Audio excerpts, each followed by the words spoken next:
Selamat siang semuanya.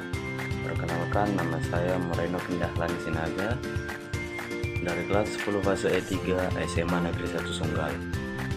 Di video kali ini saya akan menjelaskan apa itu norma. Dalam kehidupan di masyarakat, agar tidak terjadinya perpecahan dan konflik, seringkali adanya peraturan-peraturan untuk mengatur lingkungan tersebut, di mana dengan adanya norma yang berlaku dalam lingkungan, setiap orang akan memiliki kesadaran atas batasan dari suatu perbuatan yang boleh dilakukan maupun hal-hal yang tidak boleh dilakukan. Dengan norma diterapkan dan melekat di tengah kehidupan masyarakat sehari-hari, norma-norma yang ada biasanya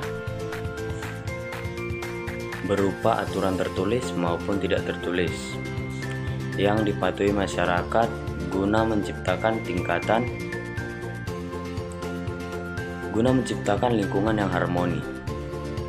Norma juga sering disebut sebagai suatu kaidah yang berlaku untuk mengatur setiap perbuatan manusia. Norma adalah aturan atau standar perilaku yang menjadi pedoman dalam seseorang atau kelompok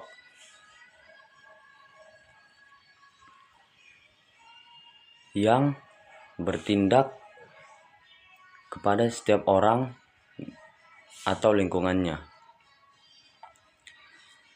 Macam-macam norma terbagi menjadi 4, yaitu norma hukum, norma agama, norma kesusilaan, norma kesopanan. Norma berfungsi untuk mengatur perilaku yang boleh dilakukan maupun tidak boleh dilakukan, agar terciptanya ketertiban, keharmonisan, dan kesejahteraan di dalam masyarakat. Contoh norma agama adalah melakukan kegiatan keagamaan sesuai dengan agama yang dianut. Contoh norma hukum adalah mematuhi peraturan lalu lintas, membayar pajak. Contoh norma kesopanan yaitu saling menyapa jika bertemu, mengucapkan terima kasih, mengucapkan kata tolong ketika sedang menyuruh orang lain.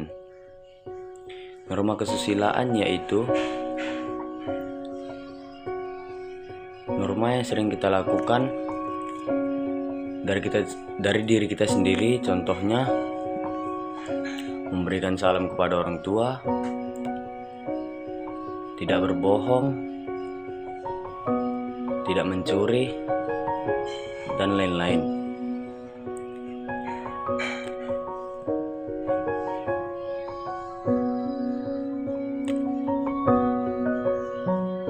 Dengan adanya norma, maka tatanan kehidupan dalam lingkungan masyarakat akan tetap terjaga, dan bila tidak dilaksanakan oleh setiap anggota di dalam lingkungan tersebut, maka tatanan masyarakat tersebut akan kacau dan melanggar segala peraturan yang ada dan berlaku.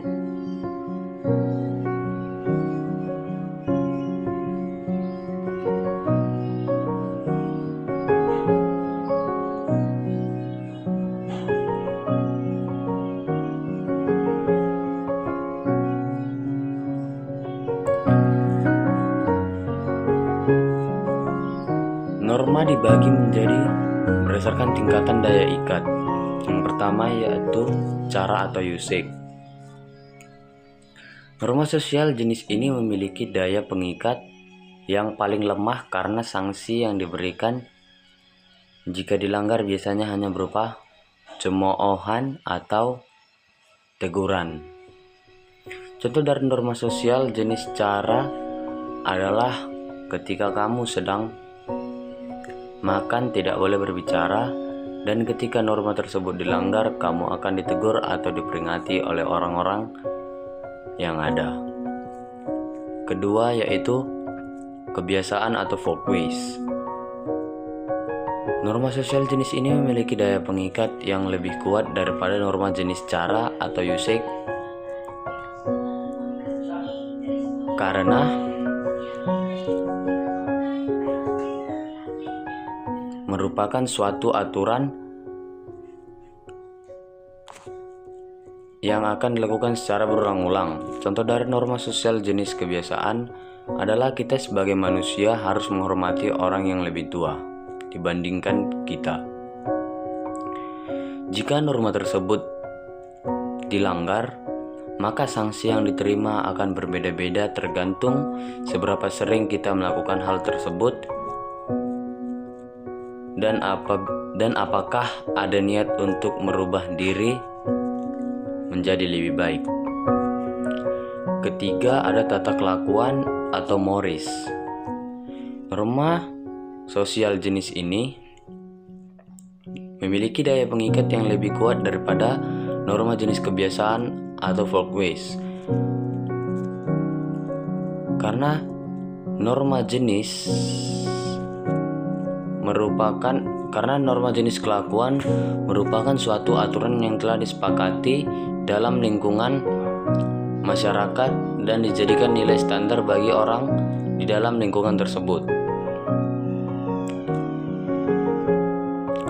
Jika norma tata kelakuan dilanggar, maka sanksi yang diterima akan lebih berat. Yang keempat, ada adat istiadat atau custom. Norma sosial ini memiliki daya pengikat yang paling tinggi daripada norma sosial lain karena memiliki sifat turun-temurun yang sudah menjadi kewajiban orang di lingkungan tersebut. Dan jika norma sosial jenis adat istiadat atau custom ini dilanggar, maka akan mendapatkan sanksi yang berat. Contoh dari norma sosial jenis ini adalah larangan orang Batak menikah dengan orang yang memiliki marga sama. Sekian dari saya, terima kasih.